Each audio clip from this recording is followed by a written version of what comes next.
Hi, my name is Chef Quentin Clayton. I'm from Canada and I'm here in Tokyo to share with you one of my Canadian dessert dishes.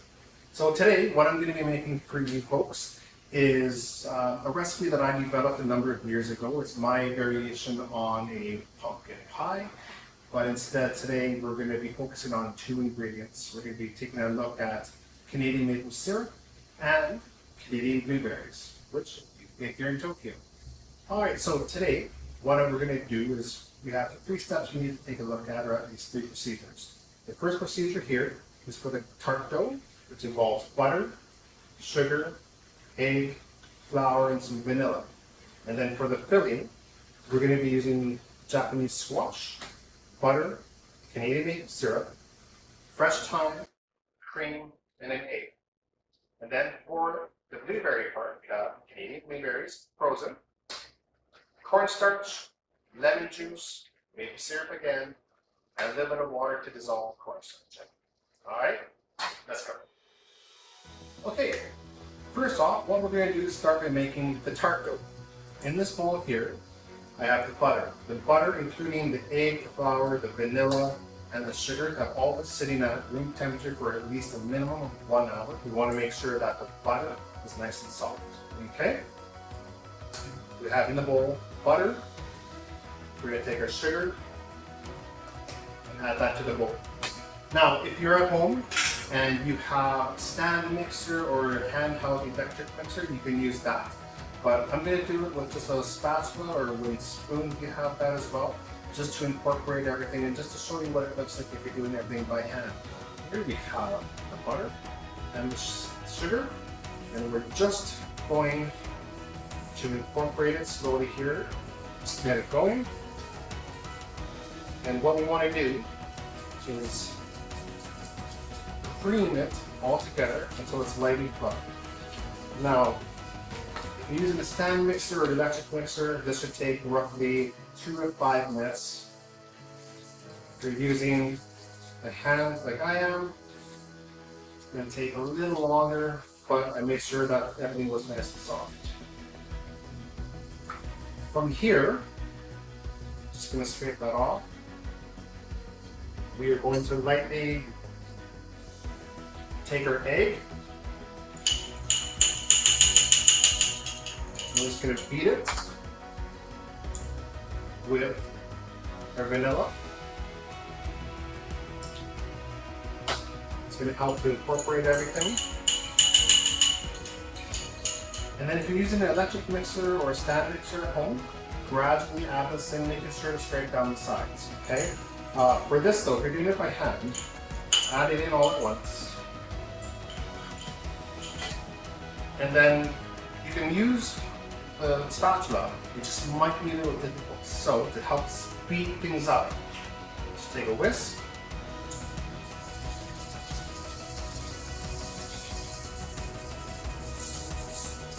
Mix to combine.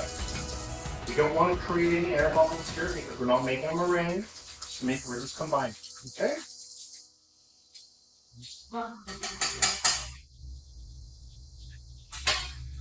Now from here, spatula again, we're going to be using bread flour. That's what we're going to be using. Okay? This is bread flour that can be purchased here in Japan at any grocery store. And now we just lightly mix everything. And that's what we're looking for. From here, you can turn this out onto a floured surface, but what we're going to do is we're going to lay out plastic wrap, divide the dough in half, we're going to wrap it, form it into a disc, and we're going to want to put this in the refrigerator for a minimum of 1 hour. What we're going to do is we're going to use the same bread flour, lightly dust, trace it out, a little more on top.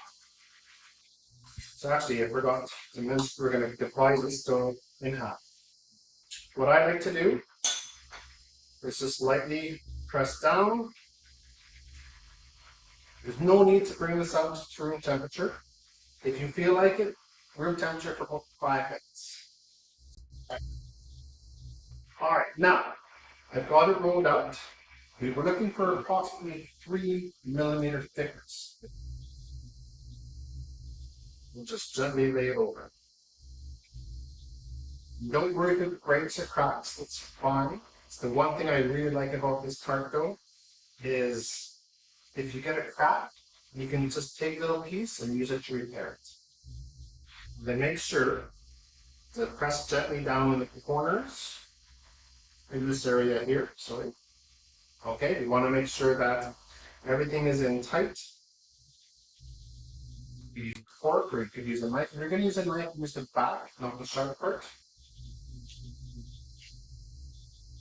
Trim off the excess. And that's what the inside should look like. Go ahead, just give it a little check, make sure there's no cracks, no dents. There we go. We have our 2 tart doughs. We're just going to put those onto the pan. From here, we want to refrigerate this for a minimum of 1 hour. When you ask them what is the first thing they think about when they hear Canada, they think maple syrup. Now, maple syrup comes from maple trees, and it is an indigenous ingredient to Canada. But it's also an indigenous ingredient in the sense that the First Nations people of Canada, let alone North America, were using maple syrup prior or even before the Europeans first came to North America. They were using the sap, they would gather it and use it for maple syrup, they would use it for tea, they would even use it for the medicine and the vitamins that it provided naturally. In Canada nowadays, maple syrup is used a lot as it would be in pancakes. It's also used in a lot of desserts. One of the famous ones in Canada is a taco soup or a maple pie. Taco soup actually refers to a sugar pie, but you can do the same thing with maple syrup. Also, you can make maple fudge, and you can even use it as a marinade for savory dishes. Blueberries. Canada has fantastic blueberries, and they're actually very different compared to blueberries that we find here in Japan, for example, in Hokkaido. I find Canadian blueberries are a lot toppier, and they have a very nice mouthfeel and actually quite a bit sweeter as well. Blueberries are also very high in vitamins, antioxidants that are very good for you as well. Another item that we have in North America, actually in Canada as well, is squash. Squash is an indigenous ingredient to North America and Canada, honestly. In Canada, the indigenous people were harvesting, farming squash naturally. Here, what I've done though is rather than using a Canadian squash, we're using a Japanese winter squash, kombucha. And what I've done is I've steamed it, I've peeled it, taken out the seeds, cut it into 1-inch pieces, and then I've steamed it in a rice cooker for 30 minutes. Okay? Alright, let's go ahead and make the filling for the squash. What we do now is take our squash. I've already steamed this. We're going to just place this into the bowl. Take our fork. We're just going to lightly mash it up. Very, very easy. That's inside. Essentially, put everything into the blender and process it. So from here, you have the egg, maple syrup, cream, fresh thyme, that's just squash, just a pinch of salt. From here,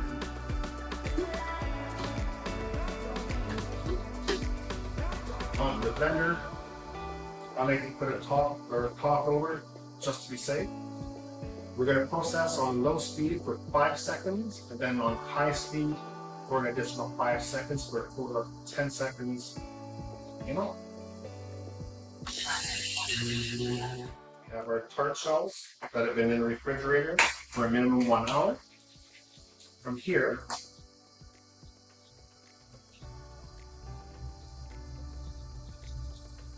want to fill them just roughly to the top. You will have a little excess left over, but that's fine.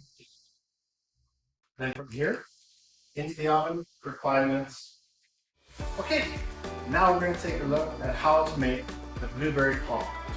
What we have here are the frozen blueberries that are Canadian. They've been thawing for just a little bit. If they're not thawed, don't worry about it. Frozen works just fine.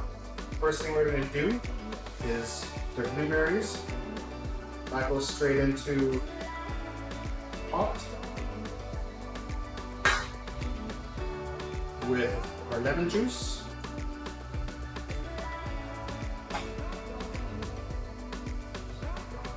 Maple syrup, a couple of dashes of vanilla, and here just a pinch of salt.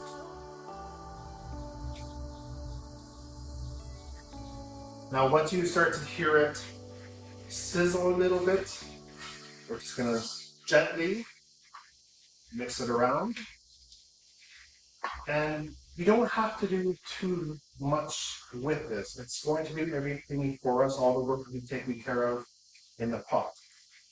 Try not to be aggressive when mixing, because otherwise what can happen is the berries might pop or get a little mushy. We want to avoid that the best we can. If it doesn't work out, no problem. So if you're using frozen, this should take roughly 2 minutes, maybe 3. And what we're looking for here is just for the blueberries to start to open up a bit, or at least be thawed if frozen. Okay? Starting to come to a boil, we're going to lower that down to low heat now. Then from here, we have cornstarch and some cold water, or else room temperature water. We're going to add those together using the back of a spoon. Dissolve the cornstarch, and this is going to be our thickening agent.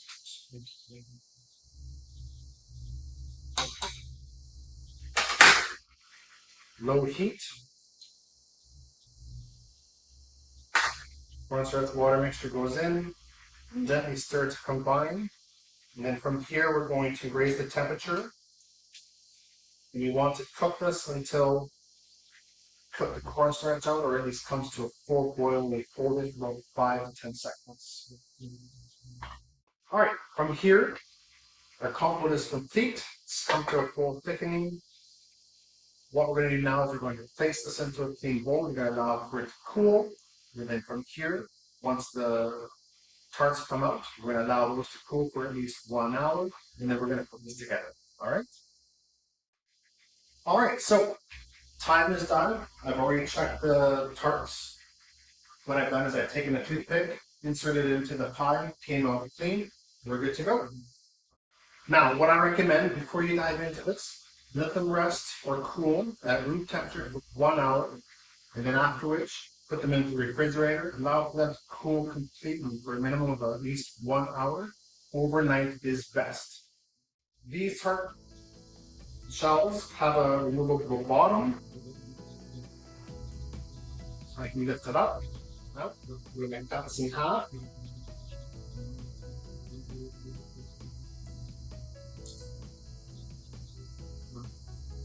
That's what we have here. Here we're going to taste some of that blueberry-based compote that we made. Then here I have some fresh mint.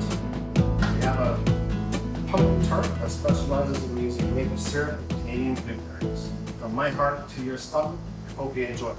Now, if you don't mind, I really want to give this a try.